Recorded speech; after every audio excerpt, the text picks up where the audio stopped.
Hello guys, আমি এখন আছি বিহার মুজফ্ফরপুর।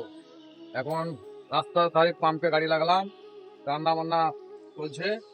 আজকে নিয়েছি খাসির মাংস ভাত রান্না হবে। এই যে আমার গাড়ি। দাদা ভাই, আমি এখন একাই আছি, সামনে একখানা গাড়ি আছে, কালকে ওর দাদার সাথে সব হবে, একসাথে যাবো দাদা ভাই মিলে। এই যে দাদা ভাই দেখেন রাস্তার ধারে, এখানে আছে পেট্রোল পাম্প। এই পাম্পে রান্না হচ্ছে, রাস্তার ধারে পাম্প। এই যে দাদা ভাই পাম্প, এই পাম্পটাও ভালো, রান্না বান্না করতে দেয়, অসুবিধা নাই। চান ধান করার জায়গা ভালো, কোনো অসুবিধা নেই, নো প্রবলেম, যেখানে খুশি থাকতে পারো। এই যে আমার গাড়ি দেখছেন দাদা ভাই। এই যে ভাই আমার রান্না করছে এখন মাংস ভাত। এখন দুপুরের টাইম 1টা বাজে, এখন রান্না বান্না আমাদের কমপ্লিট হয়ে গেছে। এই যে ভাই এখন ভাই আমার থালা বাসন ধুয়েছে, এখন খাবার খেতে বসবো।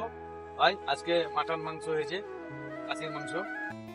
হ্যাঁ, দু ভাই মিলে খাবো, তারপরে আধা ঘন্টা 1 ঘন্টা রেস্ট করবো, তারপরে আবার গাড়ি চলতে থাকবে। এই যে এখন ভাত বাড়াবাড়ি হচ্ছে, ভাত তুলছে আমার ভাইকে দেখছেন, আলি তুলে ভাত বের করবে। এই যে আমার ভাই, এই যে ভাত খোলা হয়ে গেছে, এখন মাংস দিবে আমার ভাই। এই যে ভাই, এই যে আমাদের মাংস, এই যে মাংস, মাটন, খাসি। তারপর খাওয়া দাওয়া করে যাবো দুজন ভাই মিলে। ঠিক আছে দাদা ভাই, আপনারাও খাওয়া দাওয়া করেন, যে যেখানে আছেন ভালো থাকেন, আমরাও খাওয়া দাওয়া করি। ঠিক আছে দাদা ভাই।